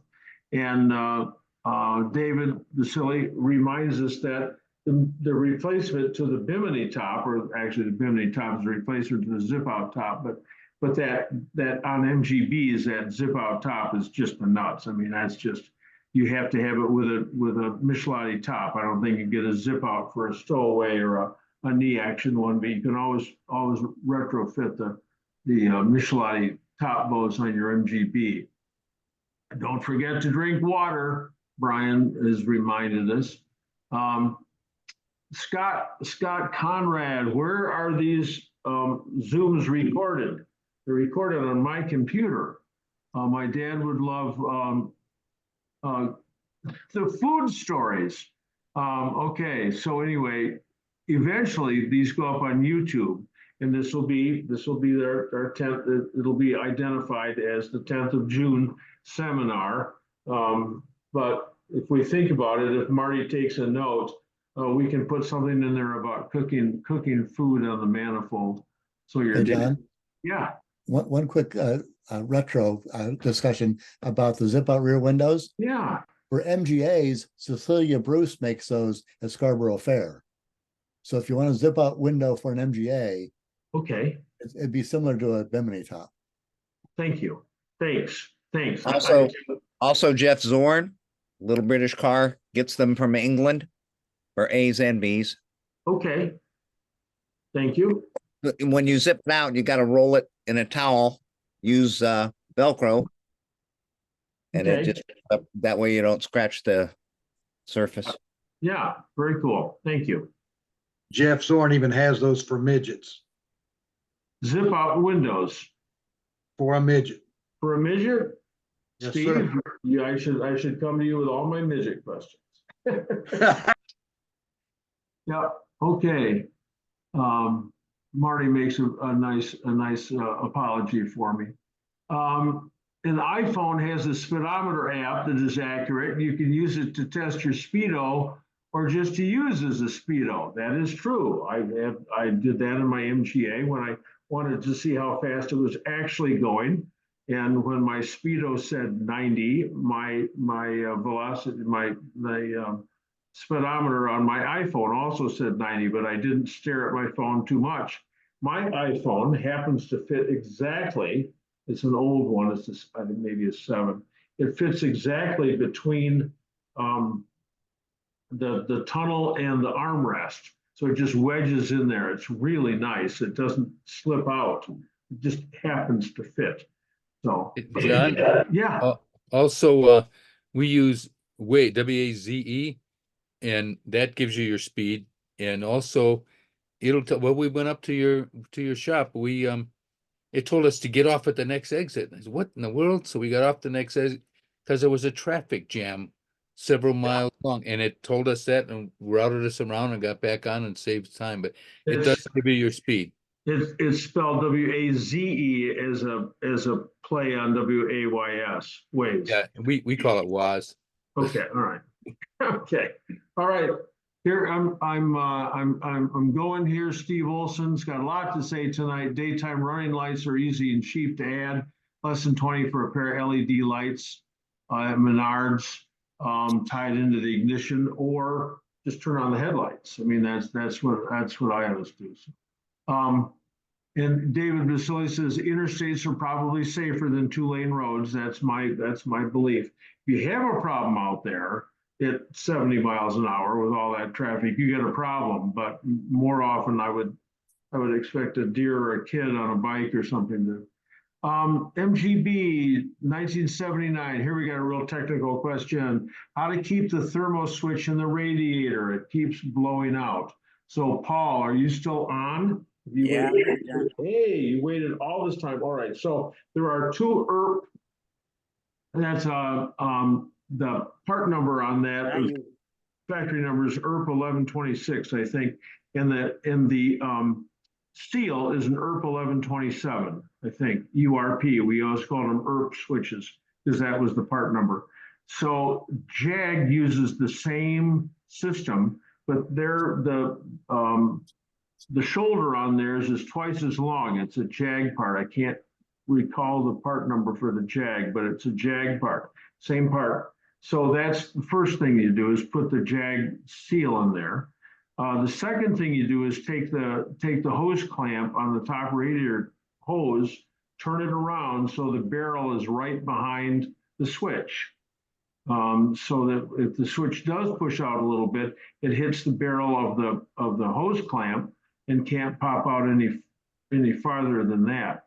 Lastly, you can take a long or two long zip ties, cut it. You got to cut them in half. Any zip tie you buy is still too wide.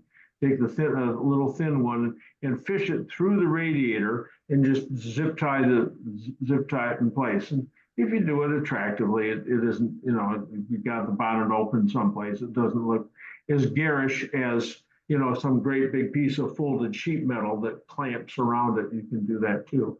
So those are all the tricks I've used. Okay, thank you. You're welcome. John Clark, manual transmission equals millennial anti-theft device. Yeah. Okay. All right. Mailing list for the summer parties here. Steve, do you apply grease to all gaskets, carbs, heater controls, overdrives, etc., or do some get silicone, and which ones are which? So just generally, I use gasket compound, and I just started using, I was introduced to it heavy duty in Jim Pastore's garage. Permatex #2 used to be called Permatex #2 aviation compound. I started using it a little bit more than usual just recently. So I like that. And then you can use the 2 Permatex products, the Right Stuff or Ultra Black. Read the labels. I use that on almost everything except anything having to do with water. The heater control valve, the water pump, those get grease. Just gob the grease. You can't believe how much grease I use. You put it on threads and put it on gaskets and anything, and that will allow you to take that part off at some point in the future.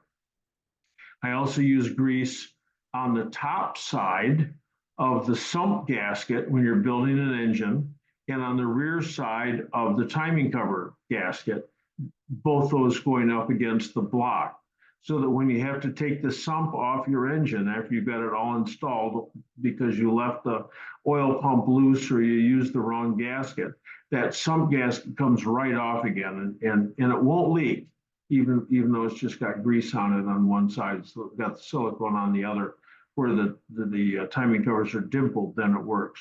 So I always use it on one side of the sump gasket. That's it though. That's where I use grease. But I use grease on everything else. Oh my gosh. John Lind, any advice on reasons why a 76 midget idle RPMs go down from 900 to 500 after the car heats up after half an hour of driving, and the oil pressure goes from around 75 to 60, somewhere in there, down to 40 pounds. So I'm not sure why the idle goes down. I would suggest that that's mixture, but I'm real concerned about the oil pressure. Does that mean when you're driving on the road, down the road at 50 miles an hour, the oil pressure is 40? Because No. No? No, the 1500 I got goes between, its spec is 40 to 60 pounds. Yeah. Mine is up at 75 to 60. Okay. When I'm getting into traffic or, I'm slowing down after having gone at 55 miles an hour, now I'm doing 25, or I'm in town and I get to a traffic light or a stop or something, it seems to want to go down below 700. It's typically between 700 and 900. And after it's heated up quite a bit, it just seems to stumble down into the 500 range or below. And I pull out my manual choke just a little bit, which basically gives it a little bit more fuel and keeps the revs up. But I'm wondering why it goes down. I've heard say that it was like a rich mixture or something like that I might want to lean it out. Is that kind of what you were thinking of? Yes, there's something up with a mixture on that, yes. But if you can, theoretically, the first little movement of the choke doesn't increase the mixture. It only raises the RPM. Okay. And so that, it's another knob to have to fiddle with when the car is running crappy. But if that system works for you, that's fine. Yeah, I just pull it like not even a quarter of an inch, just a little. Yeah, if that does it for you, you got the solution right there. So whether the mixture is correct or not, you want to go out and drive it for like a 10-mile run, and come back. Don't idle a lot. Don't idle a lot, because the idle will make the plugs rich, make them black. And just come into the garage and shut the car off and wait. If you want, wait till everything's cold. Hot plugs are really hot, really hot.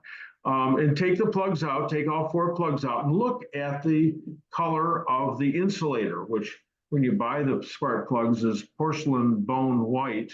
And if the car is running extremely lean, it'll still be bone white. If it's running really rich, it'll be black. It should be tan. It should be khaki color. Okay. And it lets you know that if the car is running, at speed at the right mixture. And you can then decide from there. It's more important that it runs at speed at mixture with the correct mixture than at idle. Idle's just a necessary evil. It's frustrating to get some cars to run well at idle. Right. But as long as they run fine going down the road, that's depends on the type of traffic you're doing and everything. And this would be the porcelain that is the insulator that's past the threads. Yeah, the conical. Yeah. Okay. You're running N12Ys in that. Champion. Yes. Yeah, N12Ys. So yeah, just spin those out. I got the copper top ones, and I splurged for the copper top ones. And I got the distributor cap. And yeah. new wires and everything else. So, Okay. thank you. All right. And then when you get some results or get the plugs, you go, what does this mean? Take a picture of them, send it, text it to me, and we'll talk. You know, I can help you out. John, I had a similar problem. I had my first British car, Austin Healey Sprite, and I had the same problem. It ran great. I never did figure out what it was, but it kept running until I sold it. But it kept running. Yeah. Okay, let's see. Marty, we got coveralls. Marty's found the coveralls at Uline out of Chicago, my favorite place. Oh my gosh. They've got everything. They've got, yeah, you want, oh my gosh, yeah. They don't have carburetor cleaner. They don't sell that. So John Lind had a place in, yeah, and then we've got British military surplus. So that's cool. That means they got epaulets on them, and they're used to being greasy. Yeah, yeah. Doug, to carry in the car in case the throttle cable breaks, could be about 6 feet of bicycle brake cable. That is so handy to have. That's just a bicycle brake cable. You can wind it up and you can rethread, not a choke cable, but you can rethread a throttle cable. Then you just carry another throttle cable and it's all taken care of. But that you could use it for something else too. You could use it for a tourniquet. Oh, probably not. So anyway, that makes a lot of sense. Here we got Cabrio Supply. Oh, that's a Marty putting in. Anyway, so we're all the way down to the end of our chat. I just want to make sure that we got through all the chat stuff tonight. So. Yep. So anyway, I want to thank, we'll open it up here in just a second, but thank you very, very much, Terry and Carol, for coming on, Bob and Gloria, Barney, thanks for that, all that stuff. I know Judd drives a lot, but he drives, and I don't know how far away from home he gets. I was interested tonight in you're 1,000 miles away from home. What are you carrying in the car, So. Cell phone and a credit card. All you need.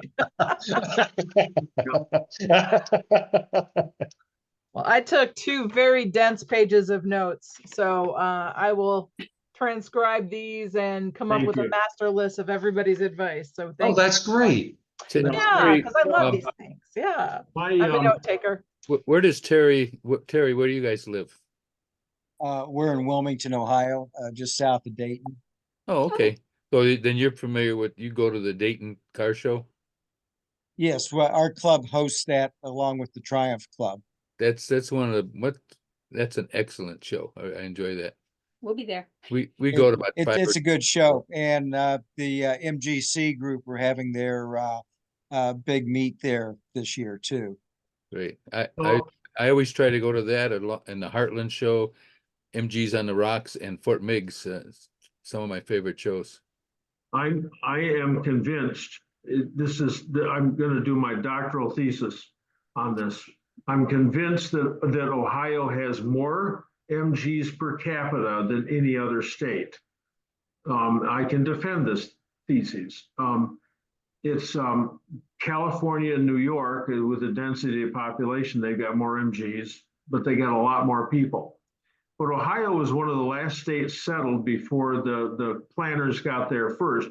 Let me tell you, when they got to Michigan, they had a great big grid like a blanket, and they snapped it out, and all the roads in Michigan are I mean, it's a rectangle up here. It's nice if you want to get someplace, easy to give instructions.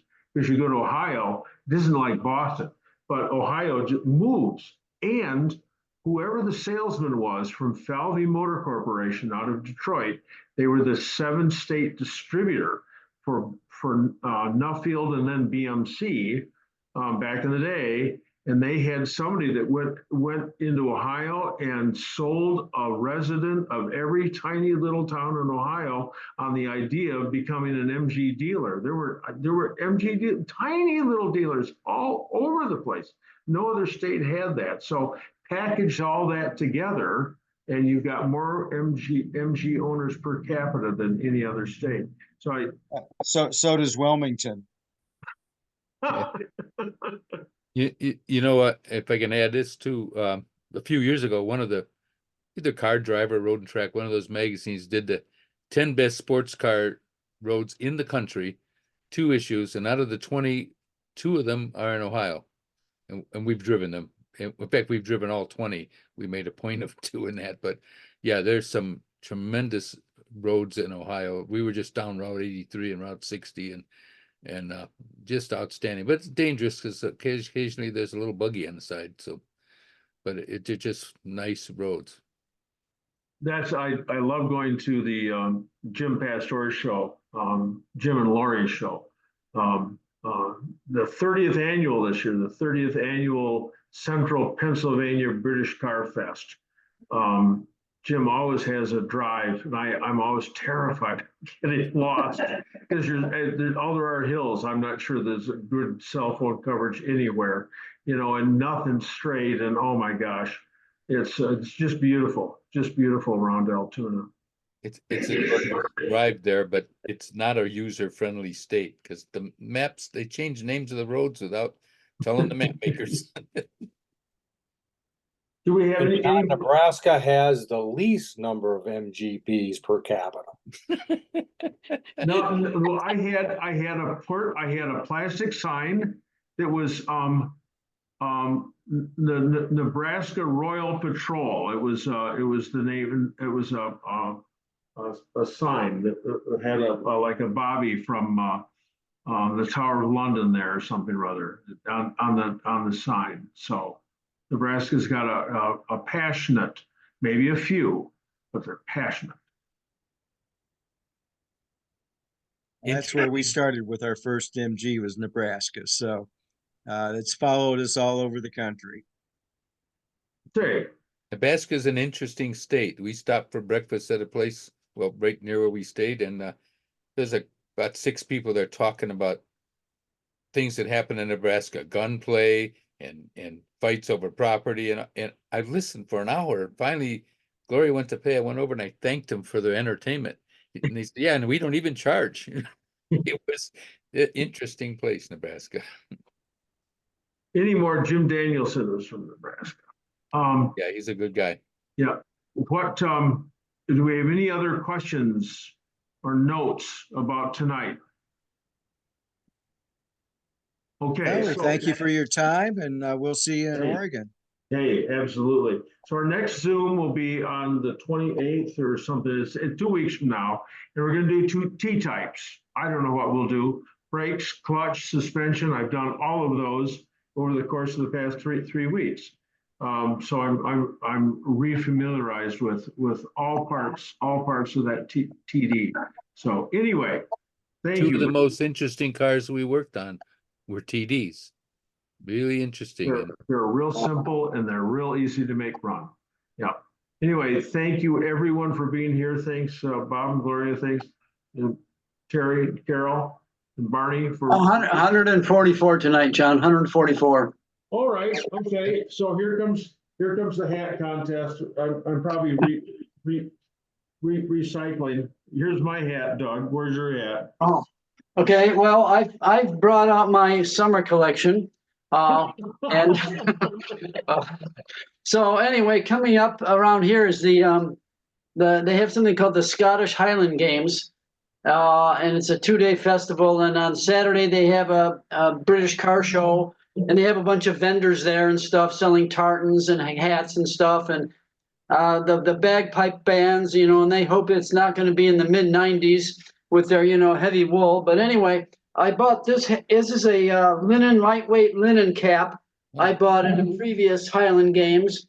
So that's coming up this a week from Saturday. And anyway, they sell Scottish stuff with shortbread and they have whiskey tasting and all this. So anyway, is your pith helmet ventilated at all or not? Yes. Oh, with that slight 4 holes in the side, right? It's made out of I turn my just a second. We'll get my back just a second. Choose virtual background. How about none? There we go. Okay. So here's Here's mine. It used to be green. I got Army surplus. I don't know, World War II stuff. I don't know. I bought this in 1963. Oh, okay, that's good. You just didn't buy it for this Zoom session to try to keep up with me then, huh? Oh, so anyway, all right. All right, very good. You know, I got Got a a, hat on too.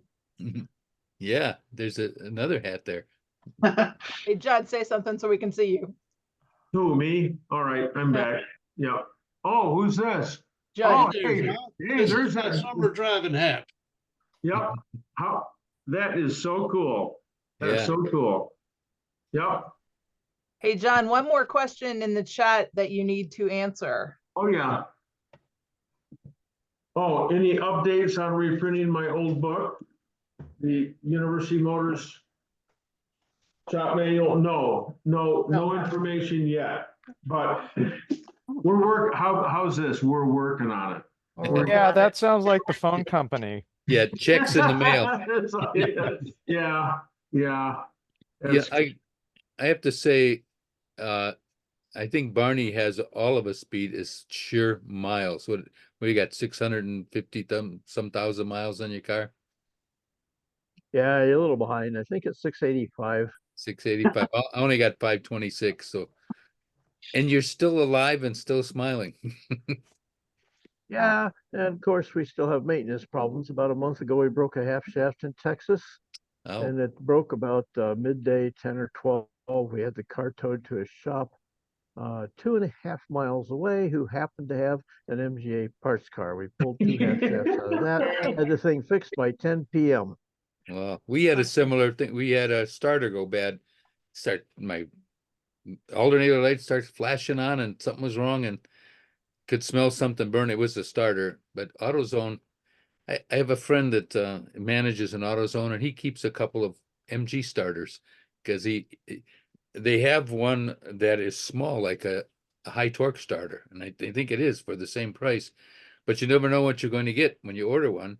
So he ordered 3 or 4 of them just to make sure that at least one of them, and it turns out he had 2 of them in shop. So he just gave me the other one, but you just never know what's going to happen and when, and we're always able to get home. I put one of those high torque starters in my MGA a few years ago. Sweet little toy. That thing, you can have the battery 90% run down, it'll still crank the car. It takes like 80 amps or something. Yeah, but it sounds like a Toyota when you're starting it, you know? Sounds like the old Chryslers. It's those things are so dramatically improved, like the LEDs. I mean, it's just like they fit in the same slot and they do such a better job. And those high torque starters are so great, but it sounds like a Subaru when it starts, you know? Whee! The other thing we did that was very good was we put a 12-volt starter battery in it. We got one of those AGM batteries, the sealed batteries. And I got the one Odyssey battery, has a steel case on it. They call it a Jeep battery because it sits right by the rear wheel of the car. We haven't had to pull the battery cables off to clean them in about 5 years. Sucker doesn't outgas like a regular battery. It's one of the sweetest things I ever did. It cost, I don't know, $250 or something, but worth every penny of it.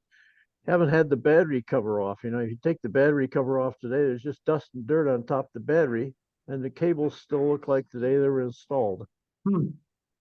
250 is not bad when you consider in that amount of time, you might have had to buy $230 batteries. Oh, it's a whole lot cheaper than buying 2 6-volt batteries. Whoa. Can't. That's nuts. Hey, who am I to say? I mean, if you're Mr. Original, you got to have 2 6s. You know, when I went from my 2 6s to a single 12, I had to throw away my membership in the Positive Earth Society, because I switched over to. I mean, if you're gonna break the ice, you got to. You might as well go negative Earth too to make it modern. Anyway, hey, we're down to it. I want to say I just had some background noise, or I muted that. But if you want to come on and say goodbye, good night, and we'll look forward to talking to everybody again real soon. John, thanks for showing us your hat. That is so cool. That is such a cool hat. Hey, I want to Thank you, John. For Thank you, allowing us. John. Enjoyed it. Great meeting. Thank you. Thanks, See you. Thanks everybody. for allowing Thanks, us to John. talk Thank so you. much. John, Thanks, see everybody. you in the morning. Very instructive. Yeah. Thanks. Bye, John. Thank you, John. All right. John, great information tonight. Hey. Thank you. Real nice. Thanks a lot, gentlemen, ladies. Thanks, John. Thanks for being on. David Vasili, thanks for coming on. Fred Horner, thank you very much. You're always got no good Always stuff. helpful. Oh, thank you. Good Thanks. night, John. Hey, Hey, Crystal. Thanks, John. All right. All right. Yeah. All right. Thanks so much. Everybody.